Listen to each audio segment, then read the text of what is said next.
CPM-ന്റെ ഇന്നലത്തെയും ഇന്നത്തെയും എക്കാലത്തെയും ഏറ്റവും കരുത്തനായ സംസ്ഥാന സെക്രട്ടറി അമരക്കാരൻ, ഈ യോഗത്തിന്റെ അധ്യക്ഷൻ എൻ്റെ പ്രിയപ്പെട്ട സുഹൃത്ത് സഖാവ് EP ജയരാജൻ, ഈ വേദിയിലേക്ക് ഞങ്ങളെ എത്തിക്കാൻ വളരെയേറെ പരിശ്രമിച്ച CPM-ന്റെ ജില്ലാ സെക്രട്ടറി, നമ്മുടെ ജില്ലാ സെക്രട്ടറി സഖാവ് P ജയരാജൻ, അതുപോലെ തന്നെ സഖാവ് MB ജയരാജൻ, സഖാവ് ശൈല ടീച്ചർ, സഖാവ് M സുരേന്ദ്രൻ, സഖാവ് സതീദേവി, സഖാവ് MN ഷംസീർ, സഖാവ് P ഹരീന്ദ്രൻ, മറ്റ് പ്രിയപ്പെട്ട സഖാക്കളെ, സുഹൃത്തുക്കളെ, നിങ്ങൾക്ക് അഭിവാദ്യം.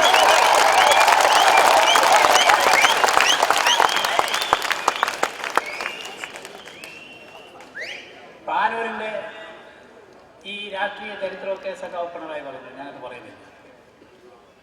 പക്ഷെ 1967 ജനസംഘത്തിന്റെ ഒരു കൊടിയുമായി പൊതുരംഗത്ത് വന്ന ഒരു എളിയ പ്രവർത്തകനായിരുന്നു ഞാൻ. നീണ്ട 45 വർഷക്കാലം സംഘപരിവാർ പ്രസ്ഥാനത്തിനു വേണ്ടി ഞാൻ ഓടി നടന്നു.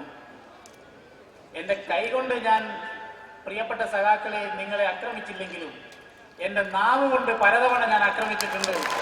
ആ അക്രമങ്ങൾക്കെല്ലാം തന്നെ ഞാനിവിടെ ക്ഷമ ചോദിക്കുന്നു.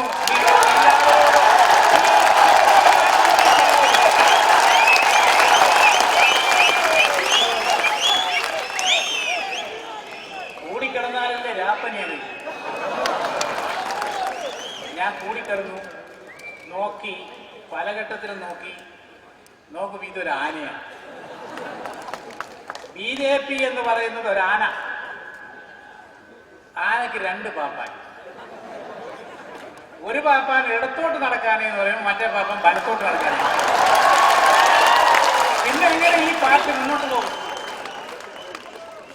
അതുകൊണ്ട് വളരെ കാലമായി ഈ പാർട്ടിയുടെ പോക്ക് നേരാൻ വഴിക്കല്ല എന്ന് ഞങ്ങൾ മനസ്സിലാക്കി. ഞാനും അശോകൻ ഉൾപ്പെടെയുള്ള ആളുകൾ മനസ്സിലാക്കി. അങ്ങനെ ഞങ്ങൾ ഒരു ജില്ലാ പ്രസിഡന്റ് വന്നു. ആ പ്രസിഡന്റിന് നല്ല മൂല്യാധിഷ്ഠിത രാഷ്ട്രീയമാണ് BJPയുടെ ഏറ്റവും പ്രധാനപ്പെട്ട ഒരു തത്വം. പക്ഷെ മൂല്യവുമില്ല, അധിഷ്ഠിതവുമില്ല, മൂപ്പറ ബിസിനസ് പോലെയാ. ഇത് ചൂണ്ടിക്കാണിച്ച് ഞങ്ങൾ പറഞ്ഞിട്ട് മാറ്റണം പറ്റില്ല. ഇതെന്തൊരു പാർട്ടി? സമാനമായ സംഭവം ഞങ്ങൾ മറ്റ് പാർട്ടികളെ നിരീക്ഷിച്ചു. CPM-നെ നോക്കി. ചില സംഭവങ്ങൾ അതിലുണ്ടായപ്പോൾ വളരെ പെട്ടെന്ന് തന്നെ മാതൃകാപരമായ നടപടി ഇത്തരം വിഷയങ്ങളിൽ CPM-ലുണ്ടായി. മറ്റു പാർട്ടികളെ നോക്കിയപ്പോൾ അങ്ങനെ കണ്ടില്ല. ഞങ്ങൾ ഈ കാര്യങ്ങൾ ഉന്നയിച്ചത് പാർട്ടിക്കകത്താണ്. പാർട്ടിക്കകത്ത് ഈ കാര്യം ഉന്നയിച്ചപ്പോൾ ഞങ്ങൾക്ക് നീതി ലഭിച്ചില്ല. പാർട്ടിയിലെ ഉൾപാർട്ടി ജനാധിപത്യമില്ല. അതുകൊണ്ട് ഞങ്ങൾ വീണ്ടും പരിശോധിച്ചു. ഉൾപാർട്ടി ജനാധിപത്യം ഇന്നും ഇന്നലെ തുടങ്ങിയതല്ല. എന്നോട് AV ബാലട്ടൻ പണ്ടേ പറഞ്ഞു, നിങ്ങൾക്ക് വലിയ കുറെ കഴിഞ്ഞാൽ അങ്ങ് മനസ്സിലാവും. ബാലട്ടൻ പറയുന്ന ഇങ്ങനെയല്ല കുറെ കഴിഞ്ഞാൽ മനസ്സിലാവും. അപ്പൊ കുഞ്ഞനമ്പ്യാർ പറഞ്ഞ പോലെ കണ്ടാലറിയാതിരിക്കുന്ന മൂടന് കൊണ്ടാലറിയും. അവസാനം ഞങ്ങൾക്ക് ഇവിടുന്ന് കിട്ടി ഫാസിസത്തിന്റെ ഏറ്റവും വലിയ സംഭവം. ഇത് ഫാസിസ്റ്റാന്നൊക്കെ ഞങ്ങൾക്ക് ആദ്യം അറിയാം. പക്ഷെ ഞങ്ങളൊരു പക്ഷത്ത് നിന്ന് പോയല്ലോ. അതുകൊണ്ടാണ് ഇങ്ങനെ പോയത്. എനിക്കില്ലാത്ത കുറ്റമില്ല. ഞാനൊരു മുസ്ലിം പക്ഷപാതിയാണ്. എന്നെ മാപ്പിള വാസു എന്ന് എന്റെ സ്വയം സേവകന്മാർ വിളിച്ചിട്ടുണ്ട്. ഞാനൊരു പിന്നോക്ക സമുദായ പ്രവർത്തകൻ എന്നുള്ള നിലക്ക് പിന്നോക്ക സമുദായത്തിന് അംഗങ്ങൾക്ക് വേണ്ടി പ്രവർത്തിച്ച ഒരു വ്യക്തി എന്നുള്ളത് എന്നെ അതും വിളിച്ചിട്ടുണ്ട്, ജാതിപ്പേര് വിളിച്ചിട്ട്. ഈ തമ്പുരാക്കന്മാരുടെ മുമ്പിൽ ജനങ്ങൾക്ക് വേണ്ടി സേവനം നടത്തുന്നത് വളരെ മോശമാണ്. ഇവരുടെ പെട്ടിയെടുത്താൽ, ഇവർ പറയുന്നതിനനുസരിച്ച് ചെയ്താൽ ഞാൻ അങ്ങ് എത്രയോ ഉന്നതി. ഞങ്ങള് ഇതിനൊക്കെ പാർട്ടിക്കകത്ത് എതിർത്തവരാണ് ഞാനും അശോകനൊക്കെ. ഞങ്ങൾ വളരെ എതിർത്തു. പക്ഷെ ആര് കേൾക്കാൻ? ഇത് രണ്ട് പാപ്പാനുള്ള ഒരു ആനയല്ലേ. ഈ BJP എന്ന് പറയുന്നത് പ്രസിഡന്റ് ഓറിയന്റൽ പാർട്ടിയാണ്. പക്ഷെ BJPന്റെ പ്രസിഡന്റ് വെറും ഒരു നോക്ക് കുത്തി. പാവം രണ്ടാം പാപ്പാൻ. ഒന്നാം പാപ്പാൻ ഇങ്ങോട്ട് എടുക്കുമ്പോൾ ഇയാളോട് ഇത് BJP ഇങ്ങോട്ടല്ലേ കൊണ്ട് BJP ഇങ്ങനെ കൊണ്ട്. BJPയെ നിയന്ത്രിക്കുന്നത്, BJPയുടെ എല്ലാ കാര്യങ്ങളും നിശ്ചയിക്കുന്നത് പാർട്ടിയിൽ മെമ്പർഷിപ്പ് ഇല്ലാത്ത ആളുകൾ. പിന്നെ ഇതെന്തൊരു പാർട്ടി? ഇതാ വിചിത്രമായ പാർട്ടി. ഇത് രൂപീകരിക്കുന്ന 1980 അന്ന് MC ചാക്ല പറഞ്ഞിട്ടുണ്ട്, ഈ പാർട്ടി വ്യത്യസ്തതയുള്ള ഒരു പാർട്ടിയാണ്. This is a party with difference. ഇപ്പാണ് ഞങ്ങൾക്ക് മനസ്സിലായത് ഇത് സംഗതി പോക്ക് തന്നെ. ഈ പാർട്ടി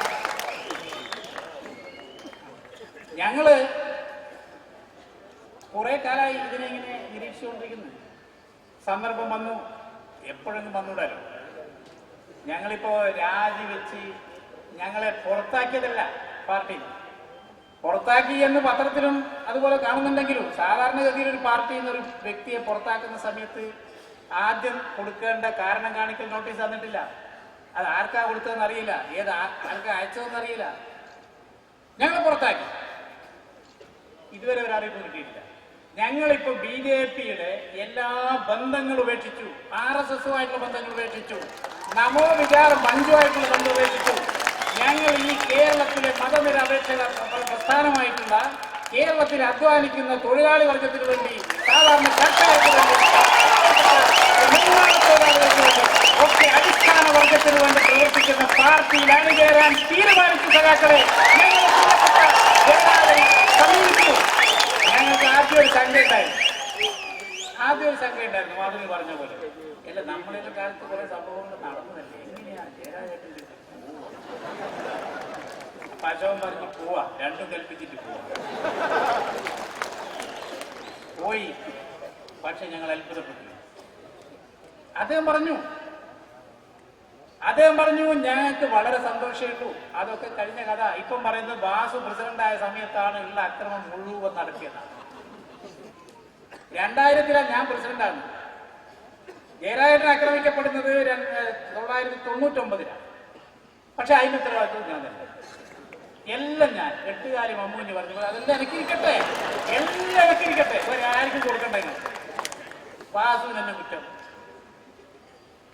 ഞാൻ ചോദിക്കട്ടെ, ഞാനിവിടെ ഇന്നലെ മനോരമ പത്രത്തിന്റെ ലേഖം വന്ന് എന്നോട് ഈ ചോദ്യം ചോദിച്ചപ്പോൾ ഞാൻ അദ്ദേഹത്തോട് പറഞ്ഞു, ഞാൻ വെല്ലുവിളിക്കും. ഞാൻ പ്രസിഡന്റായ കാലത്ത് നടന്ന അക്രമ സംഭവങ്ങളെ സംബന്ധിച്ച് കോൺഗ്രസ് ആണല്ലോ കേരളം ഭരിക്കുന്നത്, ചെന്നിത്തലയാണല്ലോ ആഭ്യന്തരമന്ത്രി, അന്വേഷിക്കട്ടെ. ക്രൈംബ്രാഞ്ച് ഉണ്ട് കയ്യില്, കേന്ദ്രത്തിൽ കോൺഗ്രസ് ആണുള്ളത്, CBI ഉണ്ട് കയ്യില്. ഞാൻ അവരെ വെല്ലുവിളിക്കുന്നു. ഞാൻ പ്രസിഡന്റായ കാലത്ത് ഏതെങ്കിലും ഒരു സഹാക്കളുടെ ശരീരത്തിൽ കൈവെക്കാൻ വേണ്ടി ഞാൻ നിർദ്ദേശം കൊടുത്തു എന്ന് നിങ്ങൾക്ക് തെളിയിക്കാൻ സാധിച്ചാൽ നിങ്ങൾ പറയുന്നത് ഞാൻ എടുക്കും എന്നാണ് ഞാൻ പറഞ്ഞിട്ടുണ്ട്. സുധാകരൻ മൂപ്പർ വന്നിട്ട് പോരെ.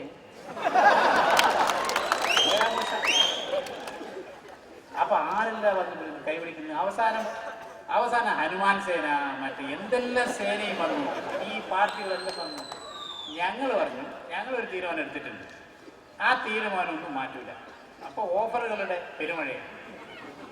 ആ സമയത്ത് നമ്മളെ RSS BJP നേതാക്കന്മാർ ഇങ്ങനെ ഇരിക്കുവാണ്. ഇവരെന്തായാലും പണ്ട് VK അച്യുതൻ ഇവിടെ തെരഞ്ഞെടുപ്പ് മത്സരിക്കുന്ന സമയത്ത് ഒരു കഥ പറഞ്ഞിട്ടുണ്ട്. തീവണ്ടി ആദ്യമായിട്ട് ഇന്ത്യയിൽ വന്ന സമയത്ത് പറഞ്ഞു പോലും തീവണ്ടി എന്ന് പറയുന്നത് യാഥാർത്ഥ്യമാവില്ല. കാരണം തീയും വെള്ളവും കൂടി ചേർന്നിട്ടാണ് ഈ വണ്ടി ഓടേണ്ടത്. വെള്ളം തീയുടെ ശത്രുവാണ്, തീരെ കെടുത്തുന്നതാണ്. അതുകൊണ്ട് ഒരിക്കലും നടക്കില്ല, ഞങ്ങളൊരു തീവണ്ടി ഓടൂല.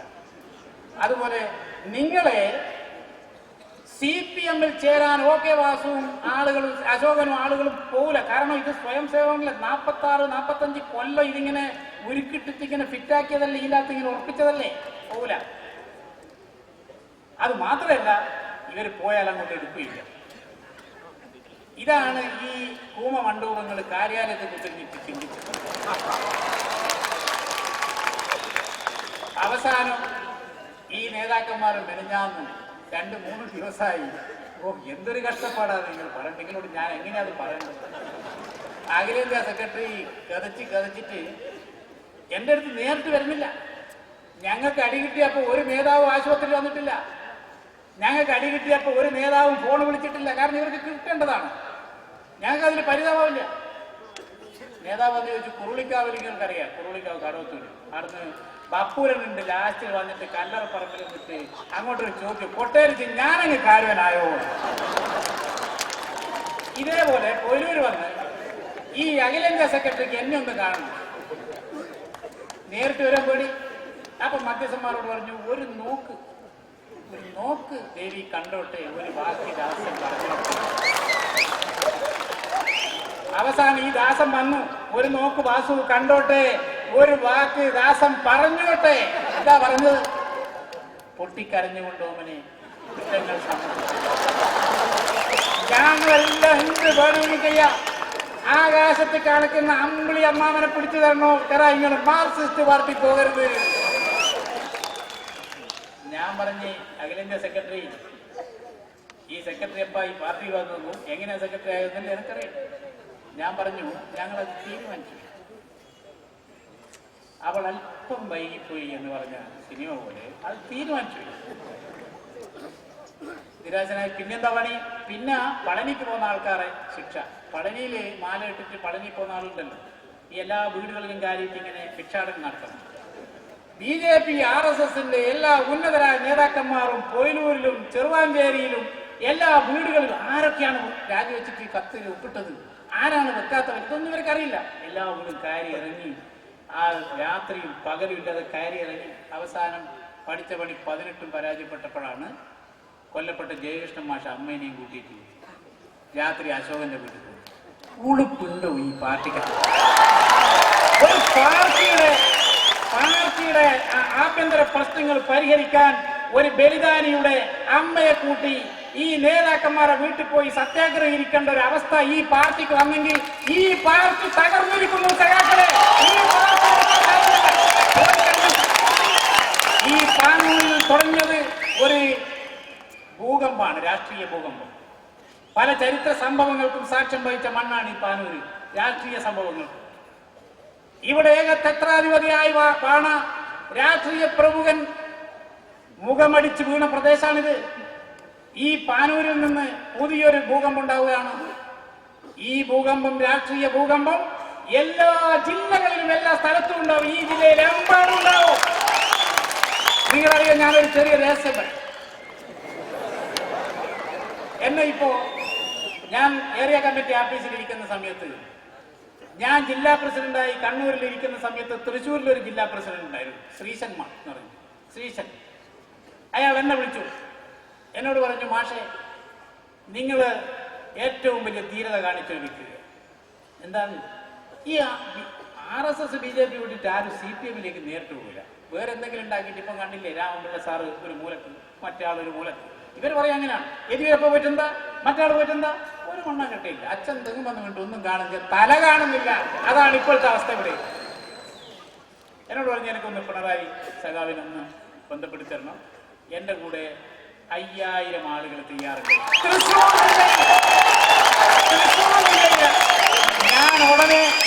ഞാൻ ഉടനെ എന്റെ പ്രിയപ്പെട്ട സഖാക്കളെ, ഞാൻ ഉടനെ ഫോൺ എടുത്തു, ബഹുമാനപ്പെട്ട പിണറായി കൊടുത്തു. ഇതാ വിജയേട്ട ഇങ്ങനെ പറയുന്നു. അദ്ദേഹം എടുത്തു, സംസാരിച്ചു, അദ്ദേഹത്തെ കാണാൻ വേണ്ടി വരുന്നു. ഇത് കേരളത്തിലുടനീളം ഉണ്ടാകും. ഈ കണ്ണൂർ ജില്ലയിൽ മാത്രം ഒതുങ്ങുന്ന കൊടുങ്കാറ്റല്ല ഇവിടുന്ന് തുറന്നു വിട്ടത്. ഈ കൊടുങ്കാറ്റിൽ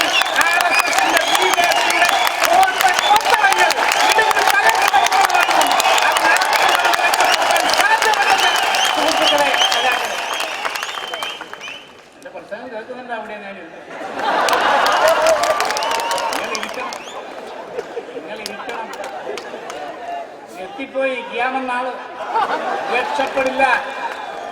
ഇനി രക്ഷപ്പെടാൻ വേണ്ടി പോകുന്നില്ല. നിങ്ങളുടെ പ്രത്യയശാസ്ത്രം പരാജയപ്പെട്ടിരിക്കുന്നു. ഇപ്പം പറയുന്നത് മോഡി വരുന്ന. മോഡി ആർക്ക് വരുന്ന? നിങ്ങൾ ഈ സാധാരണ നമ്മളെല്ലാവരും പത്രം വായിക്കുന്ന ആളുകളല്ലേ? ആ പത്രത്തില് നിങ്ങളൊരു സൂക്ഷ്മമായിട്ടൊന്ന് പരിശോധിച്ചാൽ ഇന്ത്യ, തെക്കേ ഇന്ത്യ, കിഴക്കേ ഇന്ത്യ, വടക്കേ ഇന്ത്യ. ഈ തെക്കേ ഇന്ത്യയിൽ BJPക്ക് എത്ര സീറ്റ്? കേരളത്തിൽ കിട്ടുമോ? തമിഴ്നാട്ടിൽ കിട്ടുമോ? ആന്ധ്രയിൽ കിട്ടുമോ? കർണാടകത്തെ കുറച്ച് കിട്ടുമോ? അത് കഴിഞ്ഞ പ്രാവശ്യം കിട്ടിയത്ര കിട്ടില്ല. ഒറീസ കിട്ടുമോ? ബംഗാളിൽ കിട്ടുമോ? ആസാമിൽ കിട്ടുമോ? മേഘാലയത്തിൽ കിട്ടുമോ? മിസോറാമിൽ കിട്ടുമോ? ത്രിപുരയിൽ കിട്ടുമോ? എവിടെ കിട്ടേണ്ടത്? ഗുജറാത്ത്, മഹാരാഷ്ട്ര, മധ്യപ്രദേശ് ഈ 3-4 സംസ്ഥാനത്ത് നിന്ന് കിട്ടുമോ? ഡൽഹിയിൽ വളരെ പ്രതീക്ഷയുണ്ടായിരുന്നു. അത് നമ്മുടെ അമ്മണാന്തി പാർട്ടി കൊണ്ടുപോയി. അതുകൊണ്ട് അങ്ങനെ സ്വപ്നമൊന്നും കാണണ്ട. നരേന്ദ്രമോദി അധികാരത്തിൽ വരും. ഇപ്പൊ പറയുന്നത് മോഡി അധികാരത്തിൽ വരുമ്പോ പ്രധാനമന്ത്രിയാകും, വാസു ജില്ലാ പ്രസിഡന്റായിട്ട് പണം പാരേണ്ട പരിപാടിയാണ്. പണം ഞാനിങ്ങനെ കണ്ണൂരിൽ നിന്ന് ഇങ്ങനെ പാരുക, മോഡി ആടെ ഇരിക്കുക. എന്നാൽ അടൽ ബിഹാരി വാജ്പേയി നയിച്ച കാലഘട്ടത്തിൽ 182 സീറ്റ് ഉണ്ടല്ലോ, അത് എക്കാലത്ത് ഏറ്റവും വലിയ സീറ്റായിരിക്കും. മോഡിക്ക് കിട്ടിയാൽ എത്ര കിട്ടുമെന്ന് രാഷ്ട്രീയ നിരീക്ഷകന്മാർ നിങ്ങൾക്കൊക്കെ അറിയാം. ഈ ഇന്ത്യ രാജ്യത്തിൽ വരാൻ പോകുന്നത് പ്രാദേശിക കക്ഷികളുടെയും ഇടതുപക്ഷത്തിന്റെയുമായിട്ടുള്ള ഒരു ഭരണമായിരിക്കും ഈ പാർലമെന്റ് തെരഞ്ഞെടുപ്പ് കഴിഞ്ഞാൽ ഉണ്ടാകാൻ പോകുന്നത്. അത് മനസ്സിലാക്കാൻ വലിയ രാഷ്ട്രീയ നിരീക്ഷണമൊന്നും വേണ്ട. ബി.ജെ.പിയുടെ കഥ ഞാൻ നീട്ടി പറയുന്നില്ല സഖാക്കളെ.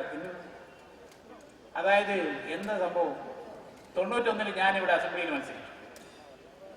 PR കുറുപ്പാണ് അപ്പുറം, KM സൂര്യ. ഞാൻ അറിയില്ല, സംഗതി തീരുമാനിച്ച് പൈസ വാങ്ങി, പേര് OK വാസ് വോട്ട് കിട്ടും. ഞാൻ എങ്ങനെ വിട്ടുവരാം? അപ്പം പറഞ്ഞ KG-മാർക്ക് അങ്ങ് കൊടുക്കും, ഇങ്ങനെ കൊടുക്കും, ഇതെന്തെങ്കിലും കളിയാ. അപ്പം ഞാനത് സഹിച്ചു. ഇതിങ്ങനെ തുടരുകയാണ്. ഇപ്പം നോക്കി നിങ്ങൾ, കഴിഞ്ഞ പ്രാവശ്യം സഖാവ് കോടിയേരി ബാലകൃഷ്ണനെതിരായിട്ട് ഉണ്ണിത്താനെ കൊണ്ടുവന്ന് മത്സരിപ്പിച്ച് തലശ്ശേരി. ഉണ്ണിത്താൻ വന്ന് ബി.ജെ.പിയിൽ ഒരു ചെറിയ താമരയായിട്ട് നമ്മൾ ഇവിടുത്തെ ഒരു ജമാലുമാണ് മത്സരിച്ചത്. എത്രയാ വോട്ട് കിട്ടിയത്? നായനാർ മത്സരിക്കുമ്പോൾ 10,000 വോട്ടുണ്ടായിരുന്ന തലശ്ശേരിയിൽ ഉണ്ണിത്താനും സഖാവ് കോടിയേരി ബാലകൃഷ്ണൻ തമ്മിൽ ഏറ്റുമുട്ടുന്ന സമയത്ത് താമരക്ക് കിട്ടിയത് 2,000. ബാക്കി കൊണ്ട് വേണോ പോയി വിറ്റു. പേരായിരിക്കാം വാസു. സുധാകരൻ മത്സരിക്കുമ്പോൾ അത് സുധാകരേട്ടന്. ഇവിടെ ഏറ്റവും ഒടുവിൽ നടന്ന അസംബ്ലി തെരഞ്ഞെടുപ്പിൽ ഞാനായിരുന്നു സ്ഥാനാർത്ഥി. KP മോഹൻ എന്നോട് പറഞ്ഞു, ഞങ്ങൾക്കൊരു പ്രായശ്ചിത്ത വോട്ടുണ്ട്. എന്നാ പിന്നെ കണക്കില്ല. എന്നോട് പറഞ്ഞു, നിങ്ങൾക്ക് 6,000 വോട്ട്. ഒട്ടംകണ്ടി പറഞ്ഞ് പ്രായശ്ചിത്ത വോട്ട്, നിങ്ങൾക്ക് 6,000. ഇത് ഞാൻ BJP നേതാവ് പറഞ്ഞത് 6,000. ഞാൻ അന്വേഷിച്ചപ്പോൾ വളയത്തൊരു വീട്ടിൽ നിന്നാണ് ഈ കച്ചവടം നടന്നത്. വളയത്ത് അഖിലേന്ത്യാ സെക്രട്ടറിന്റെ ബന്ധുവീട്ടിൽ നടന്നിട്ടുള്ള ഒരു ചർച്ചയിൽ RSSന്റെ നേതാക്കന്മാർ ഇവരും തമ്മിൽ തീരുമാനിച്ചു, വീട് ആക്രമിച്ച കേസാണ് ഈ പ്രായശ്ചിത്തം, വീട് ആഫീസും ആക്രമിച്ചത്. അന്നല്ല പിന്നീടല്ലേ മനസ്സിലാകും. സംഗതി പോയി. ഇവർ കഴിച്ച് 6 വോട്ടും കൊണ്ട് വാസുവാടെ ഇരിക്കും. വാസുവിന്റെ വോട്ട് വിൽക്കാലോ. പക്ഷെ ഭാഗ്യത്തിനൊരു 12ന്റെ അടുത്ത് കിട്ടിയത് കൊണ്ട് ഞാൻ രക്ഷപ്പെട്ടു. ഇനിയാണ് BJP-ക്കാരാ ഇന്റെ കഴിവിവിടെ കാണിക്കേണ്ടത്. അടുത്ത തെരഞ്ഞെടുപ്പിൽ OK വാസു സൃഷ്ടിച്ച വോട്ടിനേക്കാൾ 10 വോട്ട് വർദ്ധിപ്പിക്കാൻ ഇവിടുത്തെ BJP-യുടെ RSSന്റെയും ആളുകളെ ഞാൻ വെല്ലുവിളിക്കുക. അത് നിങ്ങൾക്ക് സാധ്യം. വോട്ട് വിൽപ്പന, അതുപോലെ തന്നെ കലാപത്തിന്റെ പ്രവർത്തനങ്ങൾ. ഇപ്പൊ നിങ്ങൾ നോക്ക്, ഈ SDPയുടെ ഓഫീസ് ആക്രമിച്ച സമയത്ത് എന്താ അക്കാൻശ്ശേരി ശ്രീനാരായണ മഠത്തിൽ എറിഞ്ഞു കൊടുത്തത്? കലാപം ഉണ്ടാവണം. വർഗീയ കലാപം സൃഷ്ടിക്കാനുള്ള ശ്രമം നടക്കുന്നു. ഇവിടെ അക്രമം നടത്താനുള്ള ശ്രമം നടക്കുന്നു. പക്വതയില്ലാത്ത, ദീർഘവീക്ഷണമില്ലാത്ത ഏതാനും ആളുകൾ ഇതിന്റെ തലപ്പത്തിരുന്നു കൊണ്ട് അവരുടെ സ്വാർത്ഥ താല്പര്യത്തിന് വേണ്ടി, സാമ്പത്തിക നേട്ടത്തിന് വേണ്ടിയാണ് കളിക്കുന്നത്. സഖാവ് പിണറായി ഇവിടെ പറഞ്ഞില്ലേ അക്രമ രാഷ്ട്രീയത്തിന്റെ? ഞാൻ പല ദിക്കിലും പോയി പറഞ്ഞിട്ടുണ്ട്, എന്നെ കൊണ്ട് പറയിപ്പിച്ചിട്ടുണ്ട്. CPM-ൽ നിന്ന് BJP-യിലേക്ക് ആളുകൾ രാജിവെച്ച് വരുന്നത് കൊണ്ടാണ് CPM തടയുന്നത്. എന്താ സംഭവം? ഞാനിത് സത്യം പറയാം. 1967 സംഭവിക്കുന്നത്. ആർക്ക് വേണ്ടി ആക്രമണം നടന്നത്? മുതലാളിക്ക് വേണ്ടി. മുതലാളി ആരാ? ഗോവിന്ദറാവു, ഗണേശ് ബിഡി കമ്പനിയുടെ മുതലാളി. ആ മുതലാളി കണ്ണൂർ ജില്ലയിലെ ഗണേശ് ബിഡി കമ്പനികളെല്ലാം കൂട്ടി പാവപ്പെട്ട ആയിരക്കണക്കിന് തൊഴിലാളികളെ പട്ടിണിയാക്കി ജീവച്ഛവങ്ങളാക്കി മാറ്റിയപ്പോ സഖാവ് EMS-ന്റെ മന്ത്രിസഭയെന്ന് ബീഡി തൊഴിലാളികളുടെ ഒരു സൊസൈറ്റി ഉണ്ടാക്കി. കണ്ണൂർ ജില്ലാ ബീഡി സൊസൈറ്റി ഉണ്ടാക്കി. ആ സൊസൈറ്റിയുടെ കീഴിൽ കേരള ദിനേശ് ബീഡി ഉണ്ടാക്കിയിട്ടാണ് രക്ഷപ്പെടുത്തിയത്. അന്നേരാണ് അടി തുടങ്ങിയത് മുതലാളിക്ക് വേണ്ടി.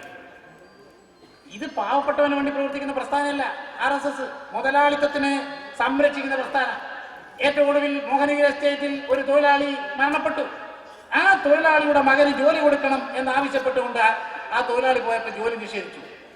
ആശ്രിതന്റെ ജോലി. അശോകനും അവിടുത്തെ പാർട്ടി പ്രവർത്തകന്മാരും കൂടി ആ കാര്യം ഉന്നയിച്ചു. മുതലാളി നിഷേധിച്ചപ്പോ ധിക്കാരത്തോടുകൂടി മുതലാളി പെരുമാറിയപ്പോ ആ തൊഴിലാളിക്ക് തൊഴിൽ കൊടുക്കാൻ വേണ്ടി ഇവർ സമരരംഗത്തിറങ്ങി. നോക്കുമ്പോ RSS അപ്പുറം, ആരോടി മുതലാളി കൂടി, BJP ഇപ്പുറം, തൊഴിലാളി കൂടി. മുതലാളിയുടെ പക്ഷത്ത് ഇപ്പൊ അവിടെ കരിങ്കലിന്റെ കോറ നടക്കുന്നു. ആ ഖനനം കൊണ്ട് 25 വീട്ടുകാർക്ക് ബുദ്ധിമുട്ടുണ്ടായി. അവരുടെ വീടുകളിൽ വിള്ളലുണ്ടായപ്പോ അതിനെതിരായി വീട്ടുകാർ ഒരുങ്ങി സർവകക്ഷികളും ചേർന്നുകൊണ്ട് സമരമുണ്ടാക്കി. അശോകൻ അതിന്റെ നേതാവായി പ്രവർത്തിക്കുമ്പോ ഇവരങ്ങേ ഭാഗത്ത്. കാരണം വിഭാഗിന് മാസപ്പടി കിട്ടുന്നു. വിഭാഗിന്റെ വീടങ്ങനെ ഉയരുന്നുണ്ട്, മാസപ്പടി. അപ്പൊ ഇവരെ കാര്യവാഹിനും ഇവരുടെ ശാരീരിക്കിനും ഇവരുടെ ഭൗതിക്കിനെല്ലാം മാസപ്പടി വേണം. അപ്പൊ മുതലാളിക്ക് വേണ്ടി മാത്രം നിലകൊള്ളുന്നു, തൊഴിലാളിയുടെ പക്ഷത്തല്ല, ജനങ്ങളുടെ പക്ഷത്തല്ല. അതുകൊണ്ട് ഈ കേരളത്തിൽ ന്യൂനപക്ഷവും ഭൂരിപക്ഷവും ഒപ്പത്തിനൊപ്പം നിൽക്കുന്ന ഈ കേരളത്തിൽ വർഗീയ കാർഡ് ഇറക്കിക്കൊണ്ട് ഏതെങ്കിലും ഒരു ടീച്ചറെ കൊണ്ടുവന്ന് കുറെ വർഗീയം പ്രസംഗിച്ചുകൊണ്ട് ചെറുപ്പക്കാരിൽ വർഗീയതയുടെ വികാരം ഉണ്ടാക്കി ഈ കേരളത്തിൽ ഹിന്ദു വോട്ട് സമാഹരിച്ചുകൊണ്ട് എത്തിക്കളയാം എന്നുള്ള ധാരണയുണ്ടെങ്കിൽ ആ ധാരണ കളഞ്ഞുകള എന്ന് മാത്രമേ ഞങ്ങൾക്ക് അവരോട് പറയാനുള്ളൂ. ഇത് കേരളമാണ്, ഇവിടെ മതനിരപേക്ഷ കക്ഷികളാണ് മുന്നോട്ട് വരുന്നത്. മതേതരത്വമാണ് ഇവിടുത്തെ മുഖമുദ്ര, അത് ഞങ്ങൾ മനസ്സിലാക്കുന്നു. ആ മതേതരത്വം CPIM ആണ് വ്യക്തമായി ഉയർത്തിപ്പിടിക്കുന്നതും പ്രവർത്തിക്കുന്നതും. ഈ വർഗീയ കക്ഷികൾക്കെതിരായിട്ടുള്ള പോരാട്ടം ഇവിടെ നടത്തിക്കൊണ്ടിരിക്കുന്നത് CPM ആണെന്ന് ഞങ്ങളും തിരിച്ചറിയുന്നു. ആ തിരിച്ചറിവാണ് ഞങ്ങളെ ഇന്ന് CPM-ലേക്ക് ചേരാൻ വേണ്ടി പോയി. ഞങ്ങൾ ഇത്രയും കാലം, പ്രിയപ്പെട്ട സഖാക്കളെ ഞാൻ നിർത്തുന്നില്ല, ഇത്രയും കാലം ഞങ്ങളൊരു ചെറിയ പൊട്ടക്കിണറ്റിലെ തവകളായി. ഇന്ന് ഞങ്ങള് ഈ കിണറ്റിൽ നിന്നും പുറത്തു വന്ന് ഞങ്ങളൊരു മഹാസാഗരത്തിൽ ലയിച്ചിരിക്കുന്നു. ഈ സാഗരം കേരളത്തിലെ CPM എന്ന് പറയുന്ന ഇടതുപക്ഷത്തിന്റെ ഏറ്റവും കരുത്തുറ്റ പ്രസ്ഥാനമാണ്. ഇതില് ഏറ്റവും അധികം സന്തോഷിക്കുന്നു. നിങ്ങൾ ഇന്ന് കാണിച്ചിട്ടുള്ള, ഞങ്ങൾ ഇവിടെ ഇറങ്ങി വരുമ്പോൾ നിങ്ങൾ കാണിച്ചിട്ടുള്ള സ്നേഹവായ്പ്, നിങ്ങളുടെ ആവേശം, ആ ആവേശം ഞങ്ങൾ ഹിമാലയത്തോളം ഉയർത്തുന്നു. നിങ്ങൾക്ക് എന്നെ ഈ പാർട്ടിയിലേക്ക് സ്വാഗതം ചെയ്ത നേതാക്കന്മാർക്ക്, ഞങ്ങളെ സ്വാഗതം ചെയ്ത നേതാക്കന്മാർക്ക്, ഞങ്ങൾ ഒരു മടിയും കൂടാതെ സ്വീകരിച്ച ഈ പാർട്ടിയുടെ കരുത്തരായ നേതാക്കന്മാർക്ക് 1000 അഭിവാദ്യം അർപ്പിക്കുന്നു. പ്രിയപ്പെട്ട സഖാക്കളെ, എന്റെ പ്രസംഗം സഹിച്ച നാട്ടുകാരെ, നിങ്ങൾക്ക് അഭിവാദ്യം അർപ്പിച്ചുകൊണ്ട് ഈ പാർട്ടിയിൽ സ്വീകരിച്ച് അതിന് നന്ദി പറഞ്ഞുകൊണ്ട് ഞാൻ നിർത്തുന്നു. നിങ്ങൾക്ക് 100 ചുവപ്പൻ അഭിവാദ്യം.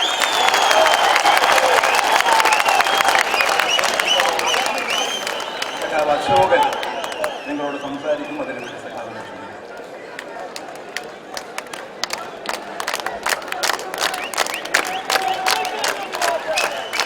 യോഗത്തിന്റെ അധ്യക്ഷനായിട്ടുള്ള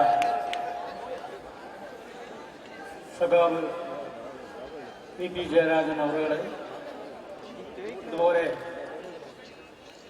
ഈ മഹാസമ്മേളനം ഉദ്ഘാടനം ചെയ്ത CPM-ന്റെ സംസ്ഥാന സെക്രട്ടറി, കേരള രാഷ്ട്രീയത്തിലെ ഉരുക്കു മനുഷ്യനായിട്ടുള്ള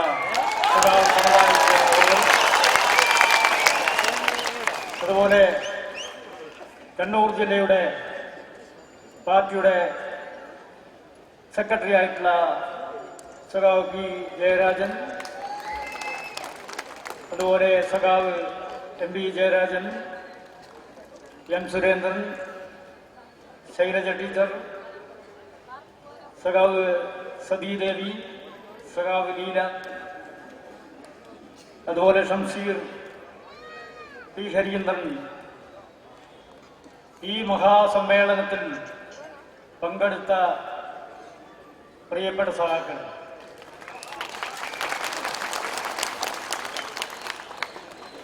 CPM-ന്റെ ഈ മഹാസമ്മേളനത്തിൽ പങ്കെടുത്തുകൊണ്ട് ഞങ്ങൾ ഈ പാർട്ടിയുടെ ഭാഗമായി മാറിയിരിക്കുകയാണ്.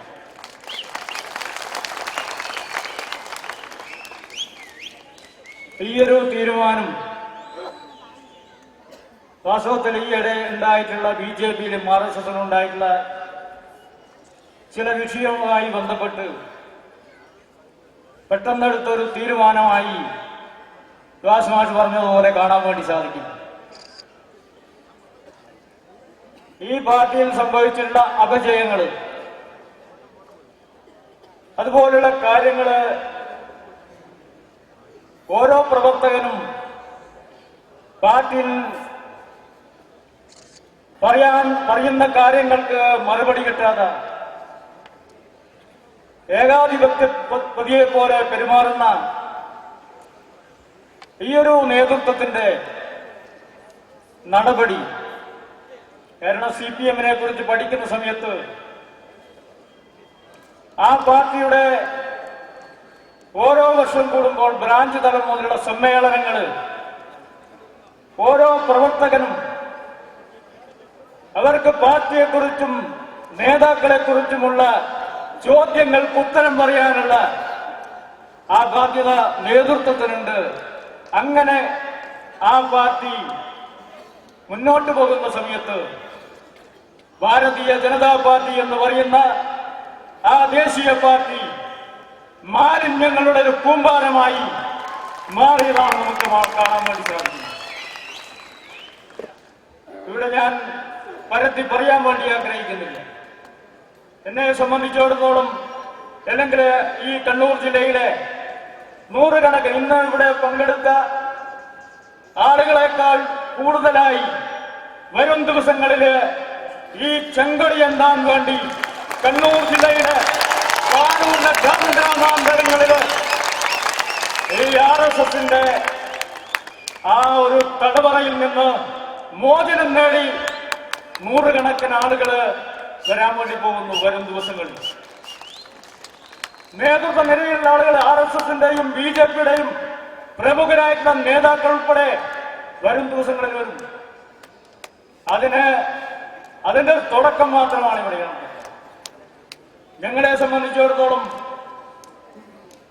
CP വാസുമായിട്ട് ഇവിടെ സൂചിപ്പിച്ചു, ഒരു ജനകീയ വിഷയം ഉയർത്തിപ്പിടിച്ചുകൊണ്ട് വർഷങ്ങൾക്ക് മുമ്പ് ഒരു കോറ വിഷയത്തില് 21 പാവപ്പെട്ടവന്റെ വീടുകൾക്ക് വിള്ളലുണ്ടായപ്പോ ആ പാവപ്പെട്ട വീടുകള് ആ പ്രദേശത്തെ ആളുകളെ പ്രശ്നങ്ങളെ മനസ്സിലാക്കി ആ പരിസരത്ത് ആ വീടുകൾ സന്ദർശിച്ച കൂട്ടത്തിൽ CPM-ന്റെ ആളുകളുണ്ടായിരുന്നു, കോൺഗ്രസിന്റെ ആളുകളുണ്ടായിരുന്നു. അവിടെ ഞങ്ങളൊരു സമരസമിതി ഉണ്ടാക്കി. ആ സമരസമിതി മുന്നോട്ട് പോയ സമയത്ത് ഇവിടുത്തെ ഭാരതീയ ജനതാ പാർട്ടിയും രാഷ്ട്രീയ സ്വയം സേവക സംഘവും എന്ത് തീരുമാനമെടുത്തത്? വാസുമാഷ് പറഞ്ഞ പോലെ മുതലാളിയുടെ കൂടെ നിന്നു. അങ്ങനെയുള്ള സാഹചര്യത്തില് പാർട്ടിയുടെ ഈ തെറ്റായ പ്രവണതക്കെതിരായി ശക്തമായി അവിടെയുള്ള പ്രവർത്തകരും ഞങ്ങളൊക്കെ മുന്നോട്ട് പോയി.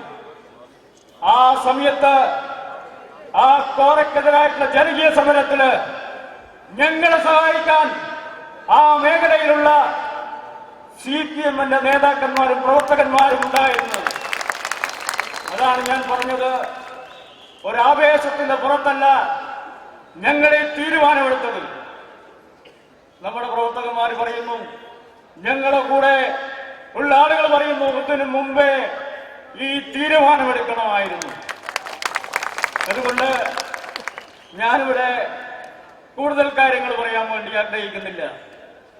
കരുത്തനായ കേരളത്തിലെ CPM-ന്റെ അമരക്കാരൻ പിണറായിയുടെ കരങ്ങൾക്ക് ശക്തി നൽകാൻ ഞങ്ങൾ ഈ പാർട്ടിയിൽ അണിചേരുന്നു എന്ന് മാത്രം സൂചിപ്പിച്ചുകൊണ്ട് നിർത്തുന്നു. അഭിവാദ്യങ്ങൾ. സുരേന്ദ്രൻ നന്ദി രേഖപ്പെടുത്തിക്കൊണ്ട് സംസാരിക്കുന്നതിൽ സഹായം. ബഹുമാന്യനായ അധ്യക്ഷൻ, സമാരാധ്യരായ നേതാക്കളെ, പ്രിയങ്കരായ സഹോദരി സഹോദരന്മാർ, പാനൂർ വളരെ ചരിത്രം രചിച്ച ഒരു നാടാണ്. എന്നാൽ ഇന്നു മുതൽ പാനൂർ ചരിത്രത്തിന്റെ കൈപിടിച്ച് നടന്നു തുടങ്ങിയിരിക്കുകയാണ്. കണ്ണൂരിലെ BJP-യുടെ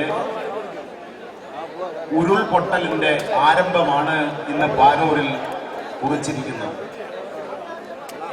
ആ തകർച്ച വരാനിരിക്കുന്ന ദിവസങ്ങളിൽ ഏറ്റവും ശക്തമാവാൻ പോവുകയാണെന്ന് അതിൽ നിന്നും നമ്മുടെ പാർട്ടിയിൽ ചേർന്ന വാസു മാസ്റ്ററും അശോകനും നിങ്ങളോട് സംസാരിച്ചു കഴിഞ്ഞിരിക്കുകയാണ്. ഈ പാനൂരിലെ കമ്മ്യൂണിസ്റ്റ് പ്രസ്ഥാനം നിരവധിയായ പീഡനങ്ങളും ആക്രമണങ്ങളും നേരിട്ട് വളർന്നു വന്ന